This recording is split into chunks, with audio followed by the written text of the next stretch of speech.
बोलिया हिता जो असे जागता धन्य माता पिता तयाचिया कुळी कन्या पुत्र होती जे सात्विक तयाचा हरिक वाटे देवा गीता भागवत करीती श्रवण अखंड चिंतन विठोबाजी तुका म्हणे मज घडो त्यांची सेवा करी माझ्या दैवा पार कुळी कन्या पुत्र होती जे सात्विक तयाचा हरिक वाटे देवा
जयांचे गेले स्मरण होय सकळ विद्येच्या ठिकाण तीच बंधू श्री चरण सर्वांचे नमस्कार आता विठ्ठल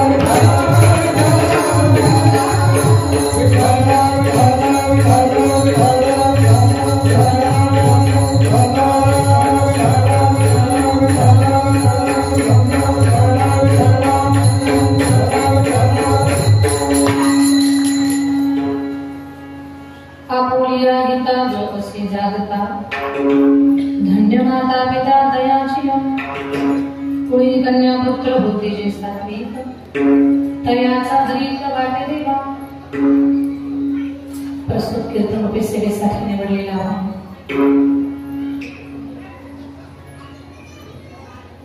विश्ववंदे जगद्गुरु तुकोबारांचा 4 चरणांचा सर्वांच्या परिचयाचा अभंग आहे आणि या अभंगावरती आपण चिंतन करण्याचं काम करणार आहोत.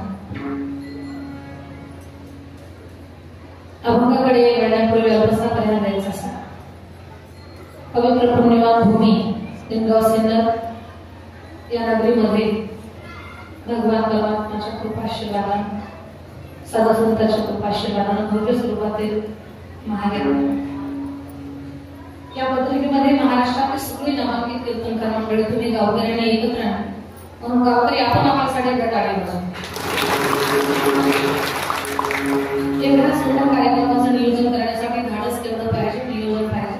खूप चांगल्या पद्धतीने आपण या कार्यक्रमाचं नियोजन केलं. ही कीर्तन सेवा मला वाटतं 7-8 महिन्यापूर्वी सेवा दिलेली होती. 1 वर्ष झाले. वर्षापूर्वी सेवा दिली होती. आमच्या लोककला आमचे मोठे भाऊ म्हणतो तशांच्या चिंतामणी महाराज मला फोनवरती बोलले होते आणि या अगोदर आपल्या गावात कीर्तन सेवा झालेली आहे. हा मग दुसऱ्यांदा योग येतोय आपल्या गावामध्ये येण्याचा. आजच्या कीर्तनाचा सौजन्य ज्याला स्वीकारलं अशी माणिकजी कारकाळे व राधारी लॉर्स यांनी या कार्यक्रमाचं सौजन्य स्वीकारलेलं आहे. आजच्या अनागत श्रमण पांडुरंग विठोबासना सुभाणे यांच्याकडे आहे. तर आजचं कीर्तन सौजन्य ज्यांनी स्वीकारलं त्यांच्यासाठी एकदा आपण टाळी वाजवू आणि अन्नदात्यासाठी सुद्धा टाळी वाजली पाहिजे. कारण मला पूर्ण गावाला जेवण आहे, बरोबर ना. मग ही गोष्ट काही साधी नाही. घरात 2 दिवसाचा पाहुणे माणसाला सहन होत नाही. 7 दिवस सारा गावाला जीव घालायचं ही गोष्ट काही साधी नाहीये. मृदंगाच्या गोडाशी साधणारे मयूर महाराज, विठ्ठल महाराज, गायकवृंद आमचे चिंतनवार बाबा, आमचे विजय महाराज, शिवाजी महाराज आहे, सतीश महाराज, खंडारी महाराज, BM महाराज समोर शॉर्टकट मध्ये मला लक्षातच नाही. BM महाराज आहेत, पंकज महाराज आहेत, पार्थ महाराज, सागर महाराज, भाऊसाहेब महाराज, बबन महाराज, रामनाथ महाराज, निवृत्ती महाराज, जगन महाराज, सर्व मंडळी. हार्मोनियमची साथ देणारा अखंड बाबा, चोपदार 2 चोपदार आहेत. आणि ही कीर्तन सेवा आमचे वडवे महाराज, आपणही मला फोनवरती बोलला. आणि माझी विद्यार्थिनी तनुजा गुगे, तिचे नातेवाईक तुमच्या गावामध्ये आहे. ती सिन्नरच्या पलीकडे चिंचोली गावची आहे. या भागातल्या 15-20 मुली माझ्याकडे शिकायला आणि हे लेकरू एवढं सुंदर कीर्तन करतायत. भविष्यात कधी छोट्या मोठ्या कार्यक्रमात आमच्या तनुजाला तुम्ही जर कीर्तनासाठी बोलावलं तर मला समाधान वाटेल की आपल्या संस्था शिकलेली लेकरू त्याला पंचक्रोशीत कीर्तन करायला. धाडशी आहे, सुंदर गायन आहे आणि खूप चांगलं वक्तृत्व आहे. एका दुसऱ्या कार्यक्रमाला आमच्या तनुजाला संधी द्या. त्याचबरोबर सर्व हरिभक्तपरायण मंडळ, ज्येष्ठ मंडळ आहेत, काही वयस्कर माणसं माझ्या समोर आहेत. सगळ्यांना माझं वंदन आहे. छोटे छोटे वारकरी आहेत. त्या छोट्या वारकरी हे लेकरांसाठी, या लेकरांना घडवणाऱ्या गुरुसाठी एकदा टाळी झालीच पाहिजे. खूप चांगल्या पद्धतीची साऊंड सिस्टीम आहे. साऊंडवाल्या दादाचं तोंड भरून कौतुक आहे. खूप गोड साऊंड आहे. आपली महिला माता वर्ग, पुरुष वर्ग, अबालवृद्ध मंडळी, परिसरातून पंचक्रोशीतून आलेले भाविक जन, किती मुली कथाकार, कीर्तनकार, प्रवचनकार. आता काही चेहरे समोर ओळखीचे आहेत मला. आमच्या पाटपिंपरीवरून आलेले भैया, नाव सांगा. म्हणजे समाधान भैया आणि रोहित ना, आमचे रोहित भैया लिहिले. तर ही दोन्ही माझी भावंड आता पाठीमागे त्यांनी कार्याची कीर्तन सेवा दिली होती मला. थोडे दिवस झाले, जास्त दिवस झाले, आठवडा झाला असेल मध्ये गेला असेल. तर खूप चांगलं नियोजन केलं होतं त्यांनी. 3 दिवसाचा कार्यक्रम सगळं तरुण पोरं आहे. म्हणजे म्हाताऱ्या माणसांचं जमत नाही म्हणून घेतली नाही, तर तरुण पोरं घेतली. खूप गोड तरुण लेकरे आहेत, पण परमार्थामध्ये खूप त्यांची उमेद आहे. त्यांचंही कौतुक आहे. आणखी त्यांच्या गावावरून जर कोणी आले असतील तर त्या सगळ्यांचं स्वागत. आणि महाराष्ट्रातल्या सर्व कीर्तनकार मंडळीशी त्यांचा स्नेह आहे, एक आपलेपणा आहे आणि खूप आदर महाराज मंडळीचा करतात. बालागाव पिंपरीचे अगदी आम्हाला बहिणीची माया देणारे विशाल बाबा असतील, साधे बाबा असतील, महाराष्ट्रातले सगळे नामांकित कीर्तनकार मंडळी हक्काने ज्यांच्याकडे थांबतात असे विषय आहे राजगुरू तेही आपल्या गावामध्ये कीर्तनासाठी आले आहे. आणि मेहनत करे त्या लेकरांना तेवढी टाळी वाजवून शिकतोय ना कीर्तन भजन शिकतो एवढं सुंदर पावलं खेळलं नाही लेकरू तर त्याचं कौतुक करावं तेवढं कमी. त्या लेकराचं तोंड भरून कौतुक अशीच त्याच्या अध्यात्मात प्रगती व्हावी तर त्याचं पाऊल पाहून मला असं वाटलं गाडी टाकून त्या चंद्रपेला घेऊन दोन्ही असं सगळ्यांचं कौतुक, सगळ्यांना वंदन, सर्व वयस्कर लोकांना माझं वंदन, आमच्या महिला मातावर तुम्हाला माझं वंदन. आणि आपण चिंतनाला सुरुवात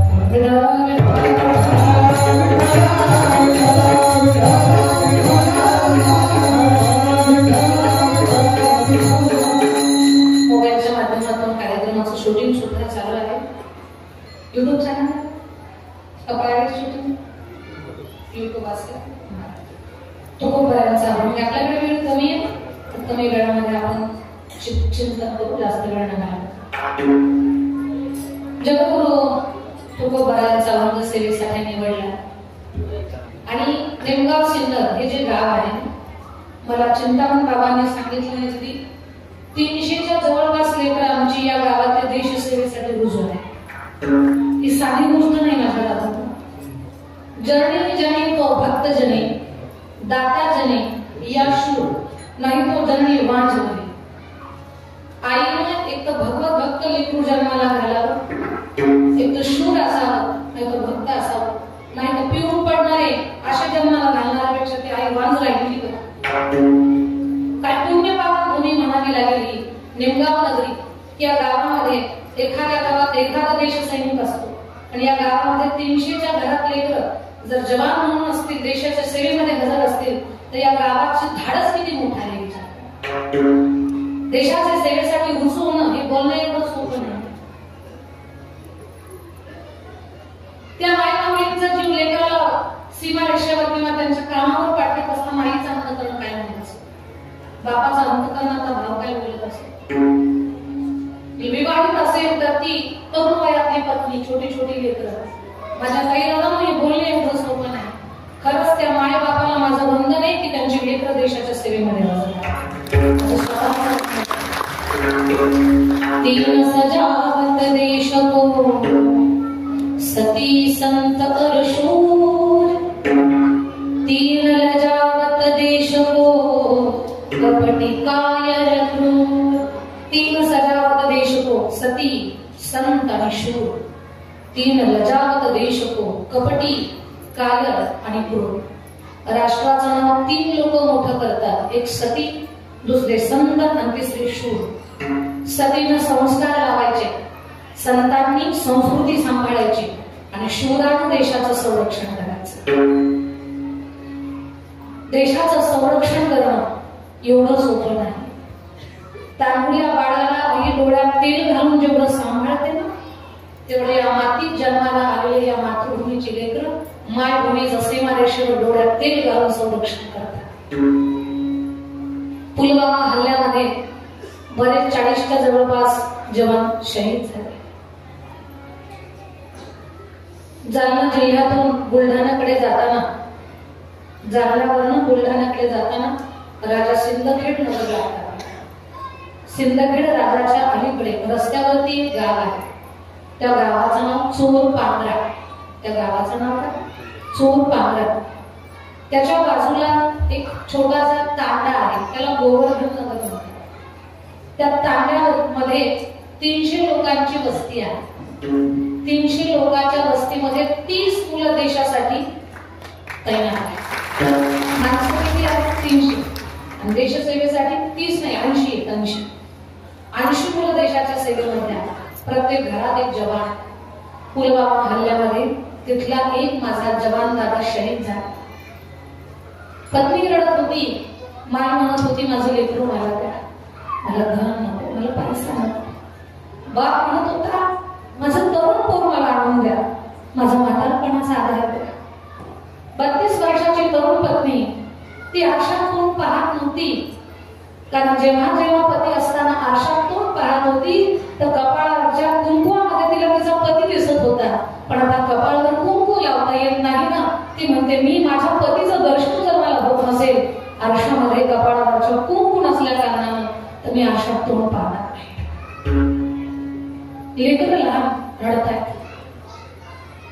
सगळ्या देशाचं लक्ष त्या 40 जवानाच्या घराकडे जे शहीद झाले, पण त्या शहीदाचं बलिदान व्यर्थ गेलं नाही माझ्या निमगावकरांना. चोर पांगरा गावाचं नाव त्या माझ्या बांधवाच्या बलिदानानं चोर पांगरा गावाचं नाव बदललं आणि वीर पांगरा नाव झालं. वीर पांगरा हा चोरांचा पांगरा नाही, हा वीरांचा पांगरा. घर चली हम फिदा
समाजाच्या उपयोगी येणारं व्यक्तिमत्व जर घडत असेल तर समजावं त्या भूमीचं ते पुण्य, त्या भूमीचं.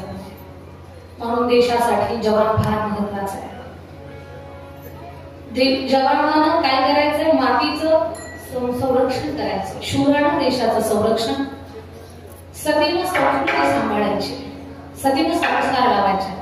माझ्या ताईनं तुमच्यावर फार मोठी जबाबदारी आहे.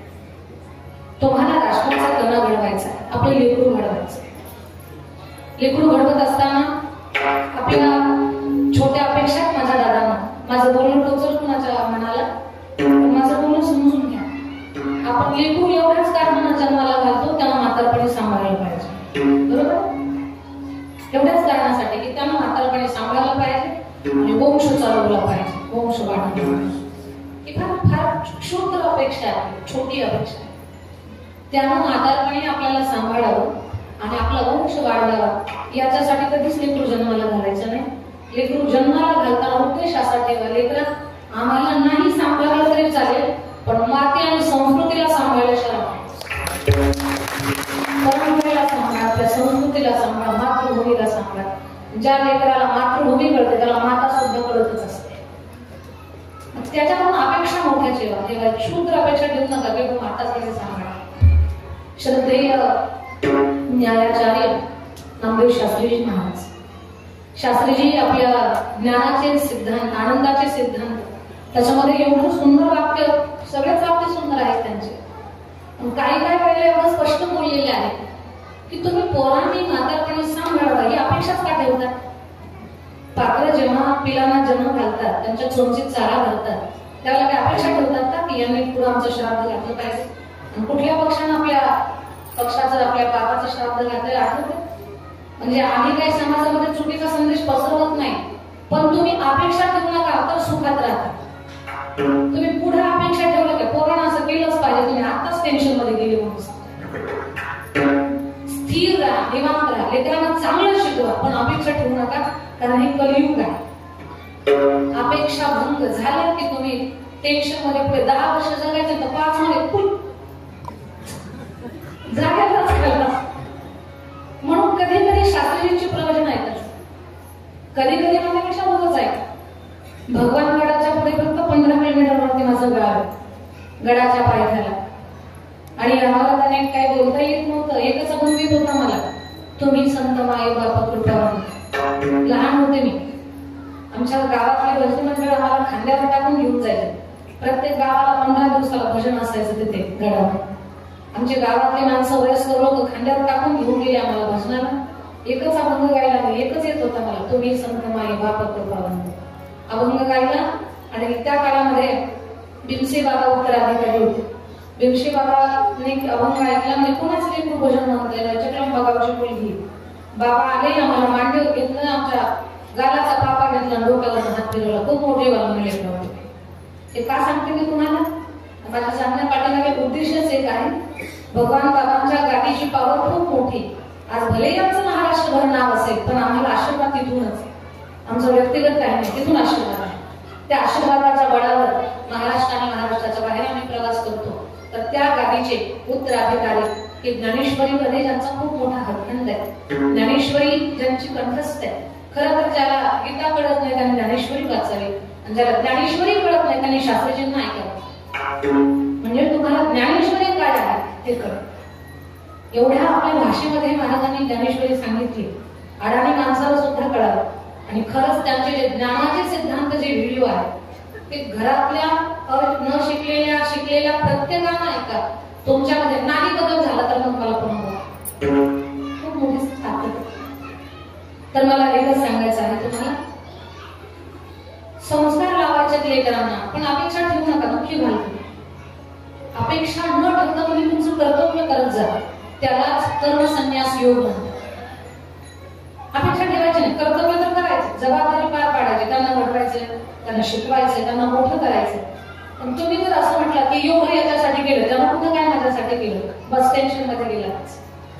तुमची जबाबदारी पार पाडा, तुम्ही फळाची अपेक्षा न ठेवता कर्तव्य करत राहा.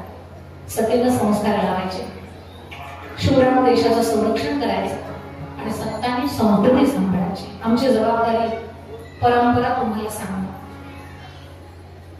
झोपेत उठला अगोदर घर स्वच्छ करा, महिला म्हणतात. घर स्वच्छ झाल्यानंतर स्नान करा, तुळशीला पाणी घाला, देवघरातल्या देवांची पूजा करा, चुलीला अगोदर औक्षण करा, चुलीला. नंतर पहिली भाकरी गाईची करा, शेवटची भाकरी कुत्र्याची करा. स्वयंपाक झाला लगेच खायला घेऊ नका, त्याचा नैवेद्य द्या, देवाला नैवेद्य द्या. नैवेद्यानंतर या सगळ्यांना खाऊ घाला, प्रसाद खाती घराची प्रगती होईल. तुळशीला पाणी घालताना तुळशीच्या रोट्याखाली महादेवाची पिंड ठेवू नका, कारण तुळशीचं महादेवाचं जमत नाही. दोघांचं 36 आकडा. बऱ्याच माऊल्यांची ट्यूबलाईट पेटली असेल, आपला तिथंच मुक्कामाला. टेन्शन घेऊ नका. आता जरी असेल तर उद्या बाजूला ठेवा. तुळशीचं पान, मंजुळा, पाणी महादेवावर पडू द्यायचं नाही. देवघरामध्ये जर महादेवाची पिंड असेल, त्या महादेवाच्या पिंडीला घातलेलं पाणी तुळशीला चुकून टाकू नका, त्यानं काल सर्पदोष लागतो. रोज जर महादेवाला घरातल्या पुरुषांना तांब्याभर पाणी घेऊन या. आपल्या गावात जे महादेव मंदिर असेल त्या महादेवाला पाणी घाला. 3 दोष नष्ट होतील तुमच्या जीवनात. पितृदोष, कालसर्पदोष आणि वास्तुदोष, हे 3 दोष संपतात. घरातले माणसं 40च्या दरम्यान मरत असतील, तर हे बाण माणसं 40च्या दरम्यान मरत असतील. मध्यरात्रीला जाग येत असेल, तहान भूक लागत असेल, कंठ सुकत असेल, सगळं घर अन्नधान्याने सुविधांनी भरले पण सुखच लागत नाही. खाद्यपदार्थापेक्षा औषधाची पोते भरलेली असते तर हे पितृदोषाचं लक्षण आहे. तर हा पितृदोष तुमचा निघून जाईल, पण त्याच्यासाठी तुम्हाला महादेवाला 1 लोटा जल और सब समस्या का. तुमच्या गावात आले ना तुमच्या भल्याचं मी काहीतरी सांगितलं पाहिजे, ही माझी जबाबदारी, हे माझं कर्तव्य. उगीच तुम्हाला काहीतरी 4-2 गोष्टी सांगायच्या आणि तुमचे पाकिट घेऊन जायची ती बसली तरी पाहिजे. म्हणून तुमच्या फायद्याचं सांगणं हे माझं कर्तव्य, ही माझी जबाबदारी. आणि आमच्यासारख्याच्या झोळीमध्ये तुम्ही जे काही दान दक्षिणा द्या, आपल्या संस्थेमध्ये 350 मुली कीर्तनाचा अभ्यास करतात आणि आम्ही 1100 वर्षापूर्वीच्या देवस्थानचा जीर्णोद्धार करत आहोत. तुमचा रुपया सत्कर्मी सार्थकी लागतोय. आम्हाला जे दान द्या त्यातून तुम्हाला पुण्यच मिळतं गावाला. संतांनी संस्कृती सांभाळायची. तर सर्व महिला आणि पुरुष नारी आपल्या परंपरा जपा. तरुण पोरांना सांगेन मी, घरातल्या ज्येष्ठाला नमस्कार करा. आता पोरं आंघोळ केली, कपडे घातले, केसांचा कोंबडा पाडला की निघालच.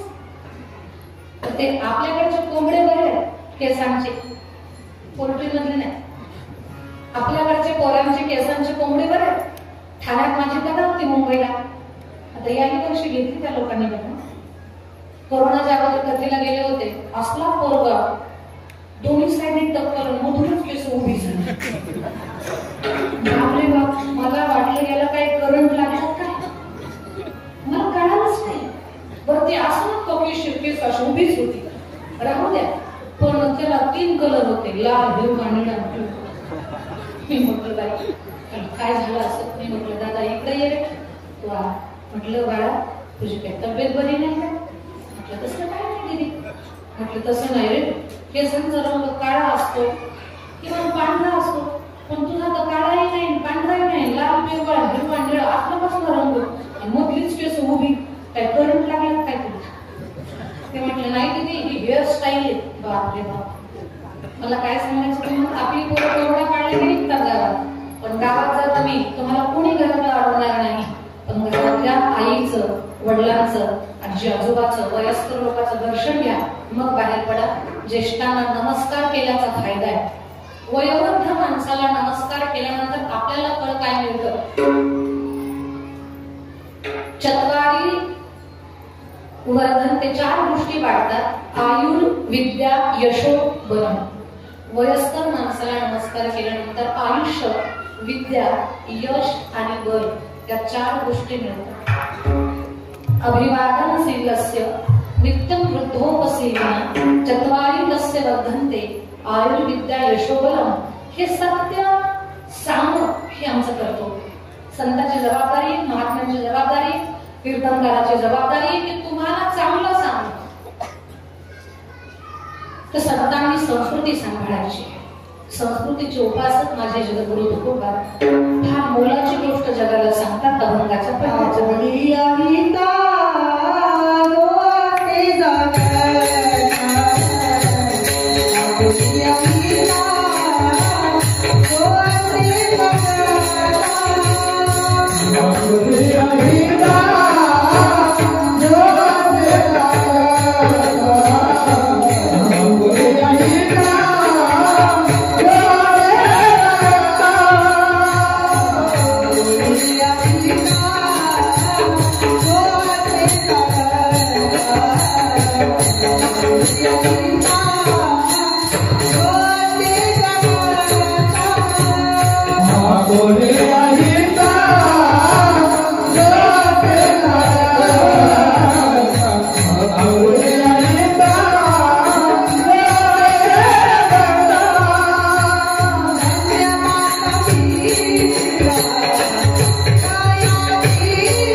प्रिया हिता जो असे जागता धन्य माता पिता तयाची या.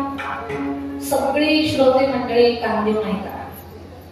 महाराज अभंगाच्या पहिल्या चरणामध्ये सांगतात जो हिताच्या ठिकाणी जागा आहे त्याचे आईवडील धन्य. कोण आहे जागा? तुम्ही सगळे जागे आहात. तुम्ही म्हणाल काही झोपायची वेळ झाली नाही म्हणून जागे. ज्याला कीर्तन कळतंय, ज्याला कथा कळते, ज्याला वारकरी कळतो, ज्याला विठ्ठल कळतो, ज्याला ज्ञानोबाया तुकोबाया कळतात, ज्याला गोपीचंदनाचं महत्व कळतं, ज्याच्या गळ्यामध्ये फक्त तुळशीची माळ आहे, तो प्रत्येक माणूस जागा आहे. जागा. तुम्ही सगळे जागे आहात. सगळे जागे आहात तुम्ही. ज्या माणसाला दान कळतं, ज्याला धर्म कळतो, ज्याला सेवा कळते, ज्याला उपासना कळते, त्याला परमार्थ कळतो, तो माणूस जागा. आजचा अन्नदाता सुद्धा जागा आहे आणि आजचा देवडी दाता सुद्धा जागा आहे. ज्याला दान कळतं तो सुद्धा जागा आहे. एका गावामध्ये एक साधू येत होते माझ्या दादा. मन लागा मेरा यार फकीरी में, मन लागा मेरा यार फकीरी में. महात्मा यायचे बघा. सगळं गाव श्रद्धावान आपल्या लिंगावर जातं. ते गाव आलं महाराज आले की म्हणायचे गाव आमच्या घरी चला. गावातले लोक म्हणायचे आमच्या घरी चला. महाराज म्हटले माझ्या प्रश्नाची जो दोन प्रश्नाची खरी खरी उत्तर देईल मी त्याच्याच घरी येईल. बाबा प्रश्न विचार. महाराज म्हटले लाईन लावा. लोकांनी लाईन लावली. प्रश्न दोनच होते. फक्त उत्तर ज्याचं पटेल त्याच्याच घरी जायचं. पहिल्या माणसाला प्रश्न विचार तुमचं वय किती, तुमच्याकडे संपत्ती किती. माणूस नेमक्या दोनच गोष्टीला बोलत असते. आपण वय कधी खरं सांगत नाही आणि आपली संपत्ती किती आहे ते सांगत. एक वेळेला संपत्ती सांगू नका, जमाना चांगला नाही. पण वय लपवायचं काय करा. मागच्या काही काळात एसटीच्या अर्ध्या तिकिटासाठी 50 रुपये सुद्धा 70 दिले होते. आपल्या गावात नाही, आपल्या गावाचं विषय 50 रुपये सुद्धा 70 मध्ये गेले. वयाची म्हणजे वाढून घेतलं. तर महाराजांना विचारलं तुमचं वय किती, तुमच्याकडे संपत्ती. बाबा 20 वर्ष माझं वय, 2 लाख रुपये माझी प्रॉपर्टी. महाराजांना खोटं बोलायची कोणाचीच हिंमत नव्हती. महाराज म्हटले पुढे विचारतो नंतर ठरवतो. तुमचं वय किती? बाबा 30 वर्ष. संपत्ती 3 लाख रुपये.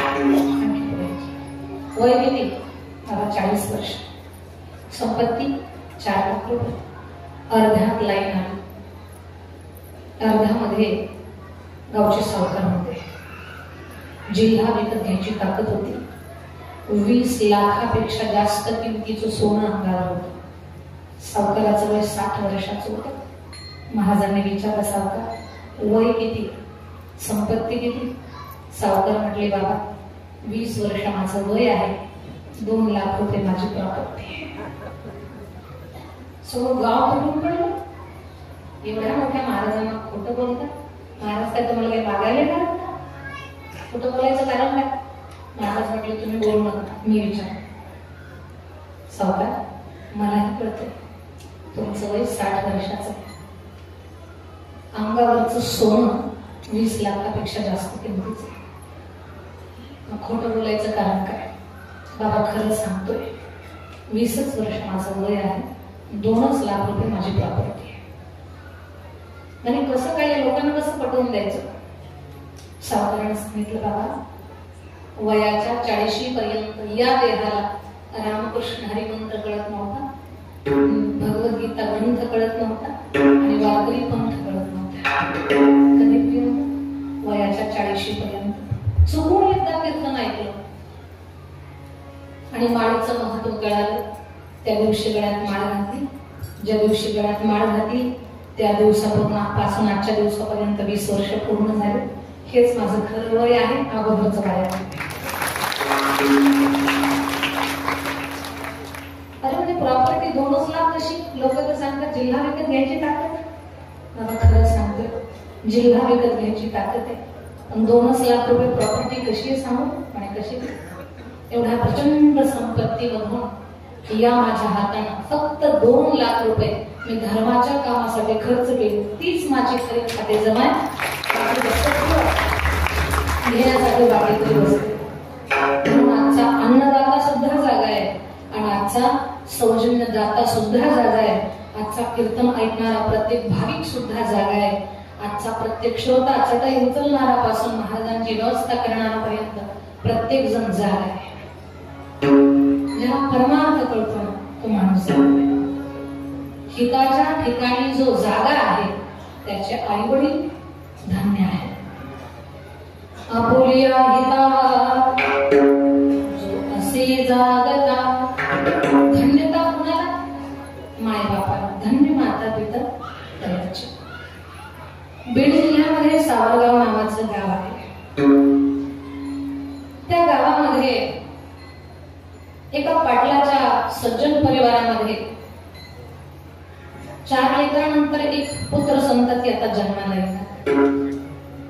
कौतिकाबाई नावाची स्त्री आहे. तुबाजी पाटील हे तिचं सौभाग्य. पण मारुती रायाला तिची प्रार्थना चालू आहे त्या माय माऊलीची, हनुमंतराया तुझ्यासारखा पोरगा माझ्या पोटी जन्माला आला, तुझ्यासारखे लेकरू मला पाहिजे. हनुमंतरायाला प्रार्थना करावी आणि वाड्यामध्ये बाळ जन्माला आलं तर न लावता दिवे, हजारो दिवे पेटावे. हजारो दिव्यांचा लख प्रकाश होता. सुंदर तेजस्वी ओजस्वी भाग्यवान बाळ जन्माला आलं. त्या बाळाच्या भाग्याचा एवढा प्रकाश पडला की बाळाचं कौतुक व्हायला लागलं. लेकरू 9 वर्षाचं झालं. काही कुणास कळत नव्हतं. टाळाबद्दल, पखवाजाबद्दल, वीणाबद्दल मनात आकर्षण होतं. समजत नव्हतं की आपलं लेकरू भजनाकडे का ओढ घेत. ज्ञानोबा तुकारामचा गजर करत गावातून एक दिंडी निघाली. त्या दिंडीमध्ये मायबापाला न सांगताच लेकरू पंढरपूरला गेले. चला हो पंढरी जाऊ, चला पंढरी जाऊ, जीवात जीवन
गेले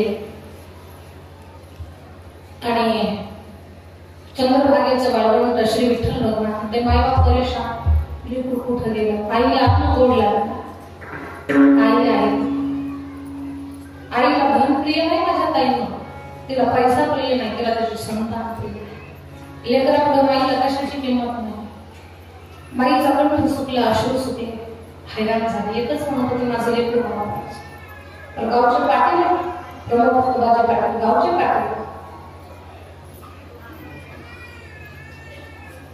15 दिवसानंतर दिंडी जेव्हा वापस आली, सगळ्या पाहुण्यांकडे चक्कर मारला, पण पाहिलं कोणीतरी निरोप दिला.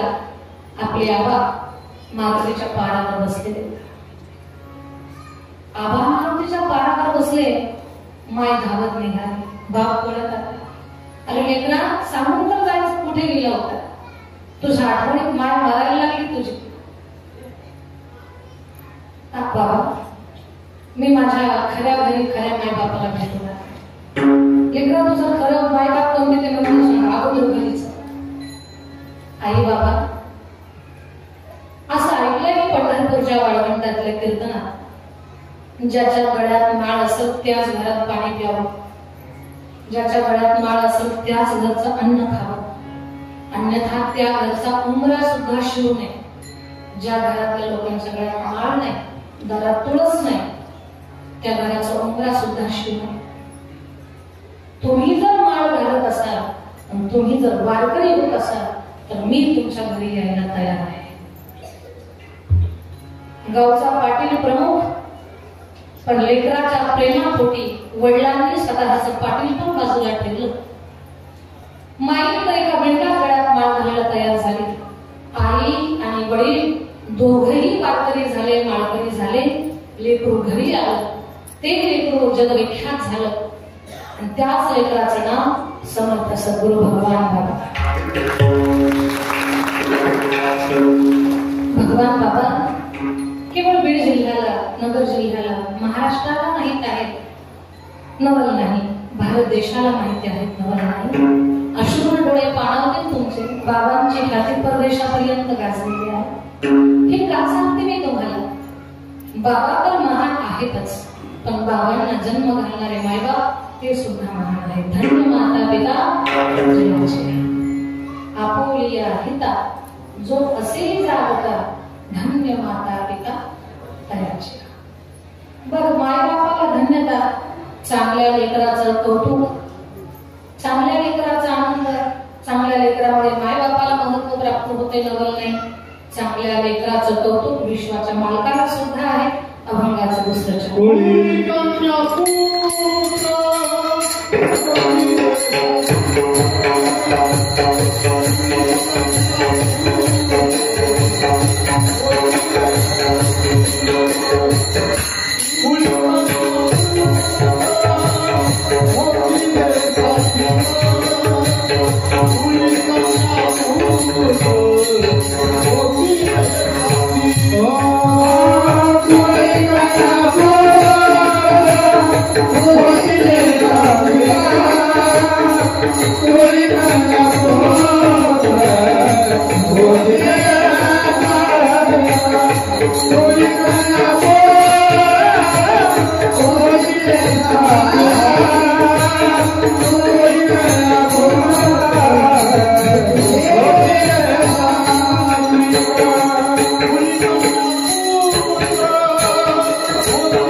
गोड आहार घेतला. बाबा या ठिकाणामध्ये आपण ताकदीनं जातो हे कौतुक आहे. खरं तर आम्ही आपल्यापेक्षा वयाने लहान, आम्ही लहान लेकरांनी तुमच्यासारख्या वयस्कर लोकांचं कौतुक करणं हे आमच्या तोंडाला शोभा देत नाही.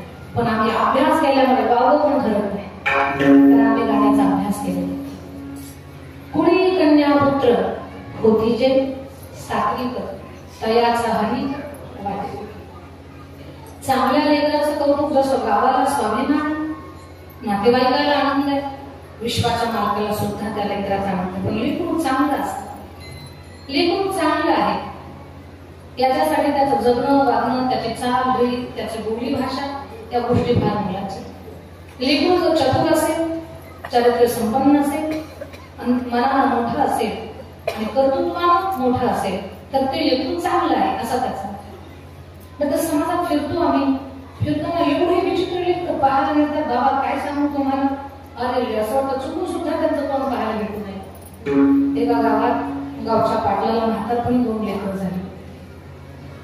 एवढी अवघड लेकरं, एवढी विचित्र लेकरं. म्हाताऱ्या माणसांचा पेटावर चष्माच काढून घे, शेंडीत जोड, लेकरच विचित्र होते.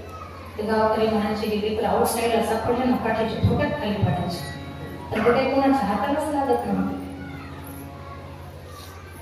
त्या गावात एवढं काल्याचं कीर्तन, काल्याच्या कीर्तनात भगवान श्रीकृष्ण परमात्माच्या घोड्यात पाट्याला कीर्तन खूप आवडले. पाटील म्हटले आपल्या 7 दिवसाच्या कीर्तनात 8व्या दिवसाचं कीर्तन चांगलं झालं. कशामुळे? त्याच्यामध्ये कृष्णाच्या खोड्या, लेकराच्या खोड्या समीकरण जुळलं म्हणून पाट्याला पाट्याला कीर्तन आवडलं.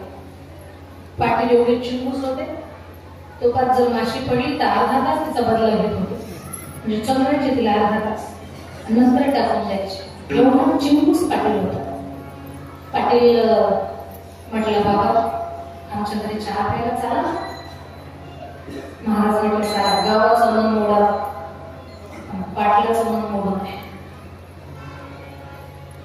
महाराज गेले पाटलाच्या घरी चहा प्यायला.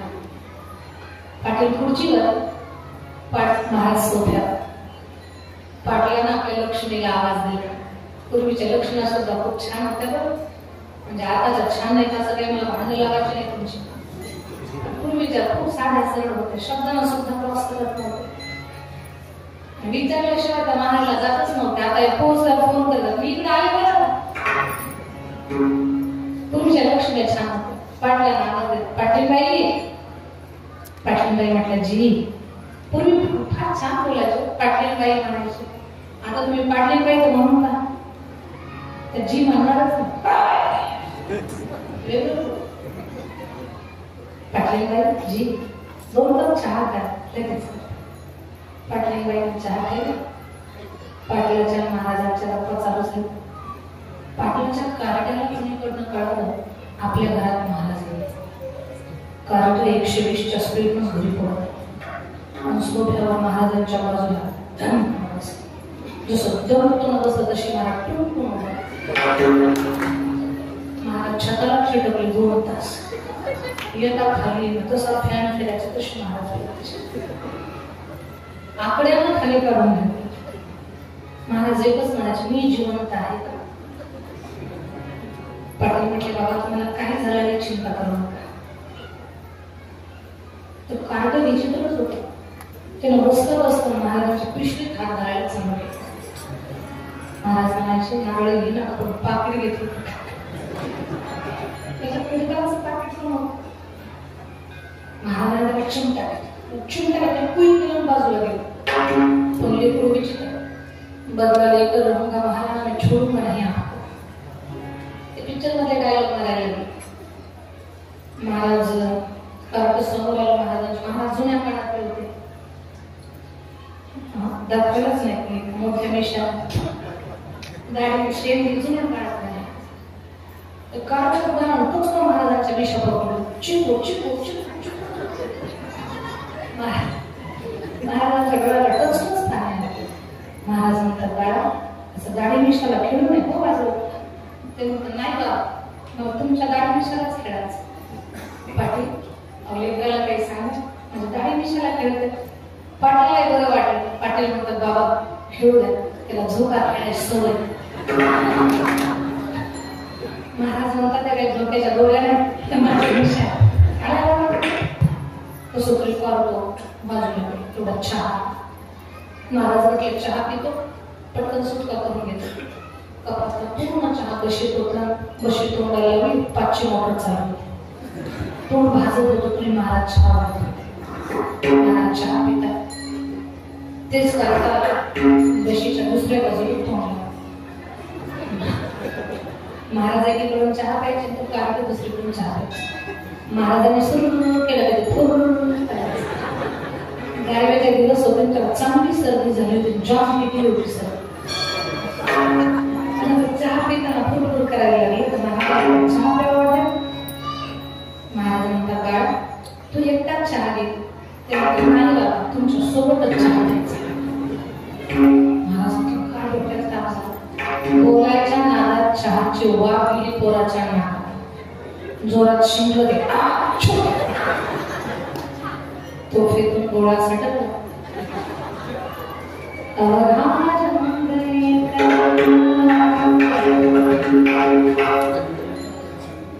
तोफेतून गोळा सटकला.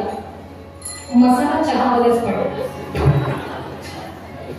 महाराज म्हटले काय डोक्याला ताप झाला. हातातून कशी सुटते महाराजांची. चहा गेला बघून पण पार्सल धोत्रातच झालं. महाराज बायका काढले. महाराज म्हटले पाटील एवढं सोन्यासारखं लेकरू कोणाचं. तर मोठ्या लेकराला सोनच म्हणावं लागतं. किती बाळ असेल तरी लोखंड म्हणून चालत. एवढं सोन्यासारखं लेकरू कोणाचं. बाबा तुमच्या आशीर्वादाने आमचंच. पहिल्यांदा कोणतरी सोनं म्हटलं होतं पाटील असे सोन्याचे तुकडे किती आहेत. बाबा फक्त 2. देवा तुझे खूप धन्यवाद. 2च दिवस 10 दिले असते तर सारा गाव पागल केला असतं. पाटील एक सोनं इथं गोंधळ आहे. तुमचं दुसरं सोनं कुठे आहे. बाबा बाहेर तुमच्या बुटात पाणी टाकते. माझ्या ताईनं अशी लेकरं जर आपल्याला पाहायला मिळाली तर मनाला समजावं सांगा. पुण्यही नाही आणि संस्कारही. पुण्य आणि संस्कार या दोन्हीसाठी देवाला हात दोन जोडायचे आणि प्रार्थना एकच करायची. ऐसा पुत्र देई देवा, ऐसा पुत्र देई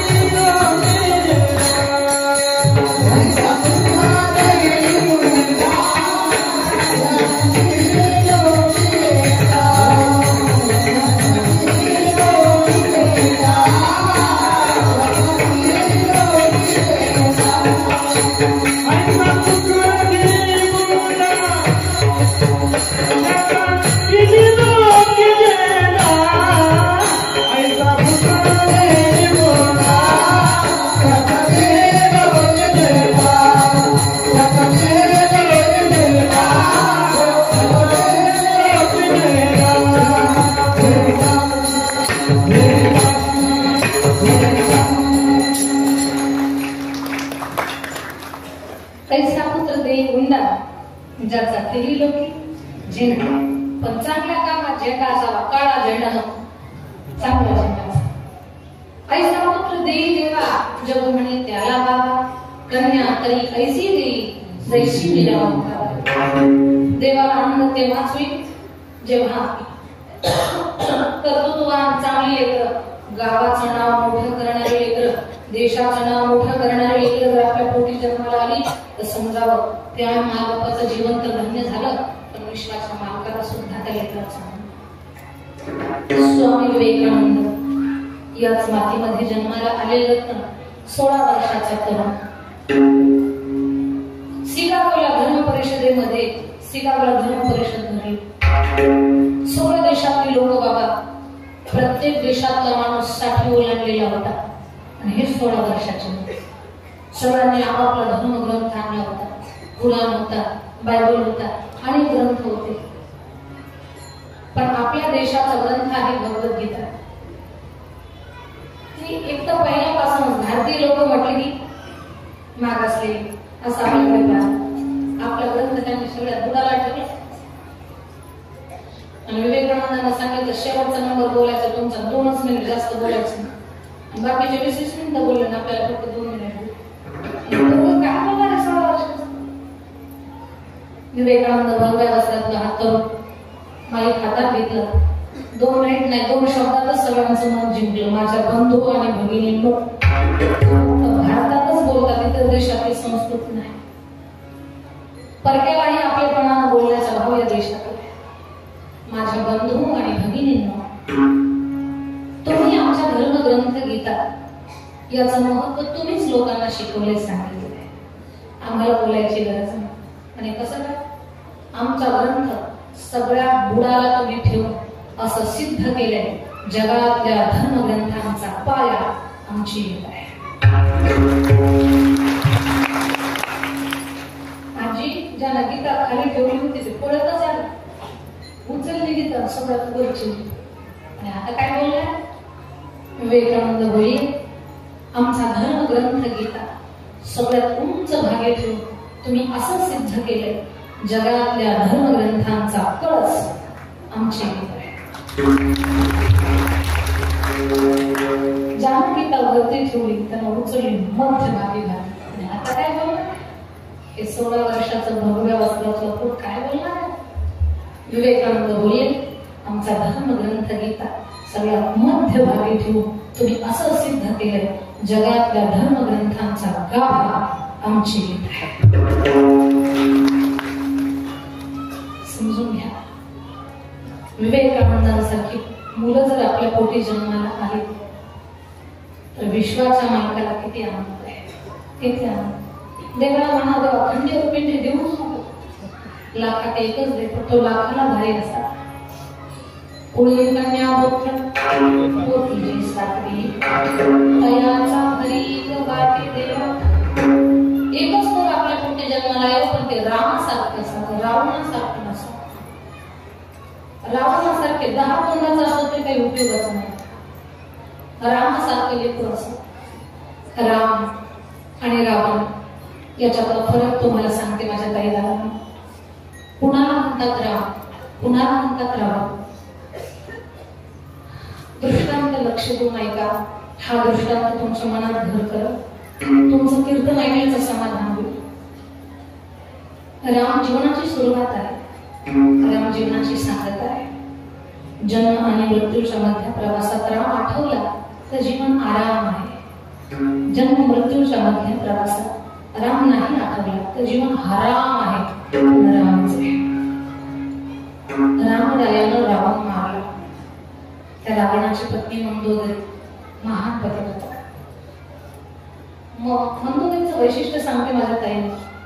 आपण जर अंगावर सोनं घातलं तर आपल्या सोन्यात मुळ चढतो, पण मंदोदरीने जर अंगावर सोनं घातलं तर सोन्याचा मुळ निघून जात. अशी महान पतिव्रता होती. मंदोदरी यायला कळायला आपला पती गेला, खूप रडायला लागली. एक पतिव्रता काय कमी रडत असेल? पती हे तिचं जीवन. एखाद्या वारकऱ्याची पत्नी पतिव्रता असणं चांगली गोष्ट आहे, पण एखाद्या राक्षसाच्या पत्नीला पतिव्रता धर्म सांभाळणं हे सोपं नाही. खरंच ते बाईचं कौतुक. दुसऱ्याची स्त्री पाहिली की एखाद्याच्या मनात पाप येते आणि त्याच्यावरती तिची निष्ठा आहे. ती बाई किती महान. कारण रावणाला 80,000 पत्न्या होत्या, स्वतः ठेपे गेलेच होते त्याच्याकडे, जबरदस्ती लग्न केली होती. पण ती मंदोदरी माता पतिव्रता खूप रडायला लागली. रडता रडता रागात आली. माझ्या पतीला मारणारा मला एकदा दाखवा. पतिव्रतेला कधीच राग येऊ नये, कारण तिचा राग चांगला नाही. पतिव्रतेला जर राग आला तर ती देवाचा दगड करते, सूर्याला एका जागेवर थांबवते, श्रीकृष्णाचा निर्वंश करते. पतिव्रतेची ताकद काय सांगली? ती रागात आली. मंदोदरी माता माझ्या पतीला मारणारा मला एकदा दाखवा. कुठेतरी बोट फिरतो तिथे बसलेल्या दगडावर. मंदोदरी माता मागच्या बाजूने आली. मागच्या बाजूने आली. राम दगडावर बसले. तो दृष्टांत लक्ष देऊ नका. मंदोदरी आईची सावली रामाच्या पायाजवळ पडली. एक बाईची सावली रामपूरमध्ये आहे. हात जोडले. आई कोण आहेस तू? मंदोदरीने सांगितलं, हे तपस्वी, 20 भुजांचा 10 मस्तकांचा बलशाली राजा रावण, त्याची दुर्भागी पत्नी मी मंदोदरी. देवान हात जोडले. आई मला माफ कर बरं. तुझा पती बलवान होता, शौर्यवान होता, धैर्यवान होता, ब्रह्माचा वंशज होता, पण अधर्मानं वागला म्हणून मला मारावा लागला.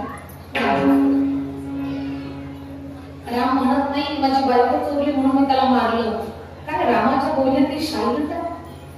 आई तो चुकीचं वागला म्हणून मला मारावा लागला. मंदोदरी म्हणते, हे तपस्वी, तुला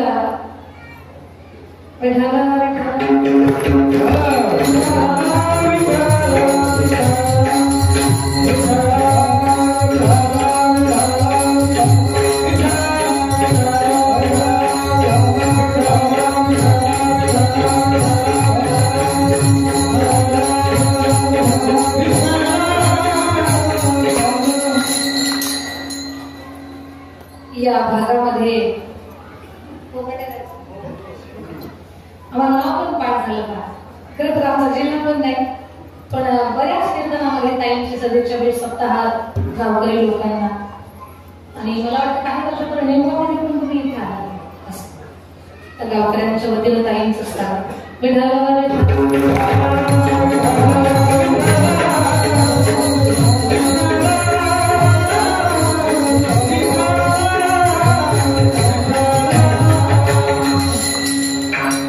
काय चालू होतं कीर्तन.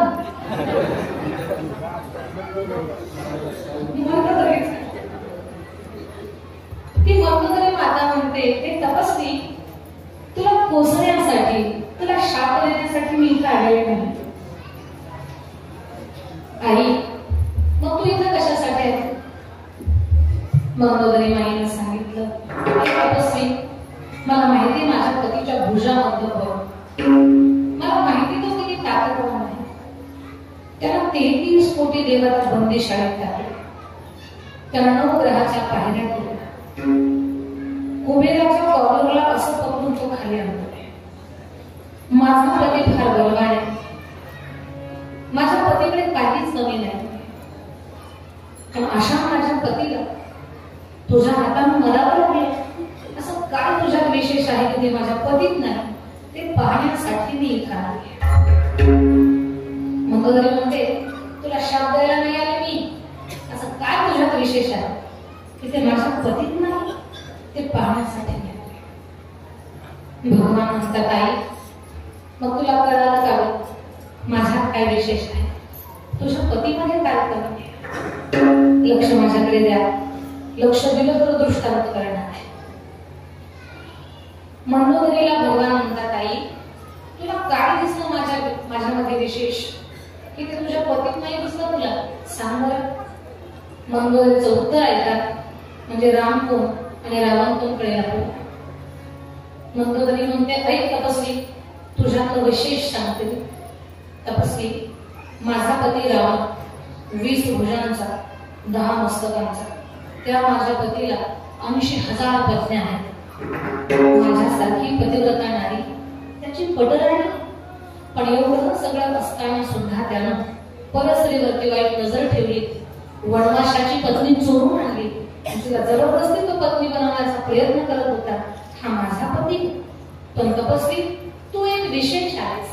परस्त्रीची सावली पडली, तू उठून उभा राहिलास आणि हात जोडून आई म्हणालास. हाच फरक तुझ्यातून माझ्याकडे.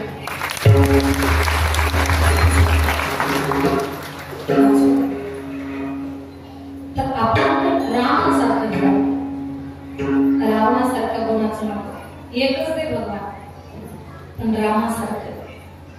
मग अशा लेकराचा आनंद. राम तो सगळ्या सगुणांचा विकास, रावण दुर्गुणांचा संग्रह. आज कोणी रावणाचं नाव सुद्धा घेत जोडल्या,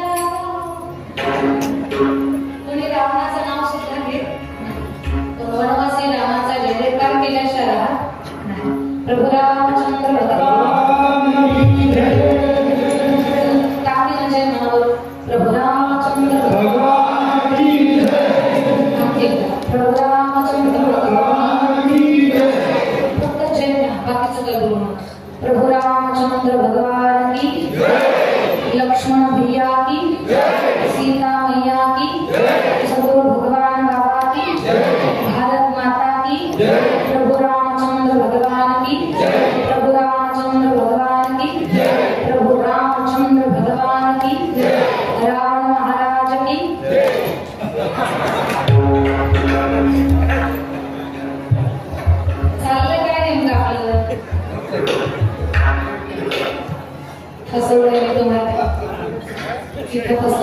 बसते एवढे प्रश्न काय. रामासारखं मुलं असावं, रामासारख्या गुण असतात, जी चांगली लेकर आहे तर त्या लेकराचा आनंद विश्वाचा मागा. कुणीही कन्या पुत्र बुद्धीचे सात्विक दयाचा हरिक वाटत. लेकरू चांगलं आहे हे कशावरून ठरवायचं. जीन्स पॅन्ट टी शर्ट, डोळ्याला बाबा, तोंडाला डोक्याची पुढे, केसाचा कोंडा यानं काही लेकरू चांगलं ठरल्यावर नाही. चांगल्या लेकराचं लक्षण अभंगाच्या तिसऱ्या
भागवत करीती श्रवण अखंड चिंतन विठोराचे.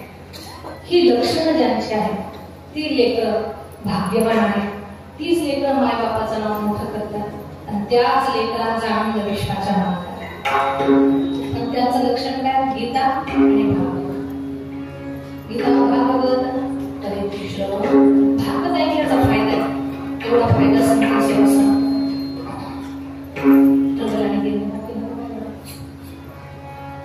एका गावामध्ये संध्याकाळच्या वेळेला भागवत कथा होती. कथाकार एका दुकानदाराच्या घरी थांबलेले. सगळं गाव भागवत ऐकायला यायचं, पण दुकानदार येतच नव्हतं. दुकानदाराचं नाव वामनराव. ते दुकानदार येतच नाही. महाराजांच्या बायकोला विचारायचे, आज वामनराव नाही का आले का? मग दुकानदाराला काही म्हणायचे नाही. एक दिवस हट्टच झाला दुकानदाराला, चला म्हणे करते. वामनराव बायकोच्या हट्टासाठी आले करत होते. मागच्या मागे बसले. महाराजांना कौतुक वाटलं. महाराज म्हटले, आले का वामनराव? या. वामनराव म्हटले, कधी नाही ते कथेला आलो. बाबांना माझं नाव ऐकणारच घेतलं. जड गेलं ना सवय नव्हती माहीत नाही नावाची. मागच्या मागे बसले. 10 मिनिट थांबले. महाराज म्हटले, बसले का वामनराव? बसा. आले का या? बसले का बसा. महाराज बोलले, वामनराव बोलले, भागवत सोडलं, माझं वजन चालू केलं. बेचैन झाले. 10 मिनिट बसले तर उठले. महाराज म्हटले, उठले का वामनराव? उठा. वामनराव तडा घरी चालत गेले. महाराज बोलले, चालले का वामनराव? जा. वामनराव घरी गेले. झोपले, पण झोपेतच बडबड करायला. काही लोक झोपेत बडबड करतात, काही भरतात, काही झोपताना अलीकडच्या कोपऱ्यात झोपेत उठताना पलीकडच्या कोपऱ्यात चक्री झोप. कथा संपली. गावाला झोपी गेली. वामनराव मग घरातच उठले. बडबड करायचे. आले तो वामनराव बसले का बसा, उठले कुठं गेले कसा, मोठ्या दरवाजाला येऊन बसले. त्या गावात 4 चोर चोरी करायला आले होते. त्यात एक वामनराव नावाचा चोर होता. हे दुकानदार आले वामनराव या चोर वामनरावच्या लक्षात आले या बाबांना आपल्याला ओळखलं. ते चोर जागे दौडून बसले. हे दुकानदार म्हटले बसले का वामनराव? आता तर काहीच करत नाही. उठले बघा उठले का वामनराव? चोर वामनराव विचार केला अशीच गेलो तो या बिन भाड्याच्या खोलीमध्ये बेसिंग दाखल खायला झाला. जवळचे कंप्यूटर जरा काढले बाबा 1,00,000 रुपये वामनरावच्या खिशात घातले. तोंड दाबल कुणाला माझं नाव सांगू नका चुकून सुद्धा तुमच्या गावात येणार नाही. ठीक आहे ते चोर ते म्हटले चालेल वामनराव बरं. ते चोर गेले नाही की नंतर शुद्धीवर आले. खिशात जोडला 1,00,000 रुपये. एक दिवस कथेला गेलो तर 1,00,000 रुपये भेटले. म्हातारे दिवस कथेला जाते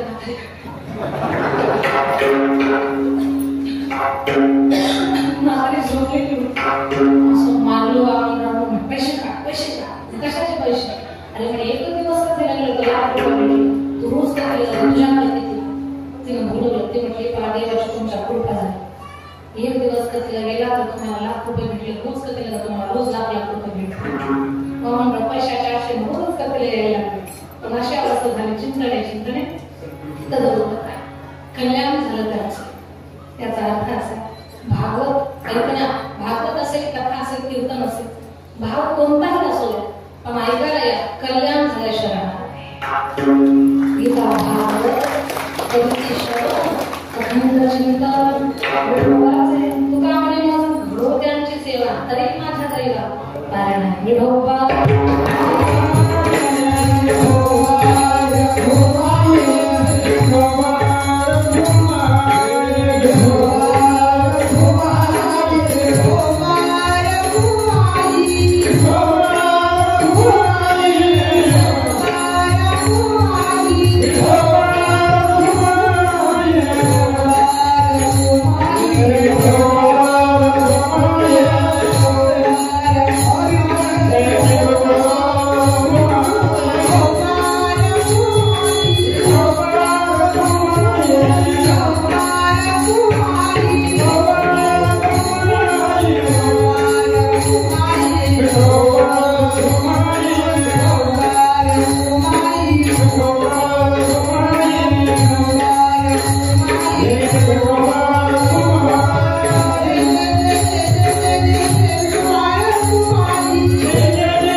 Oh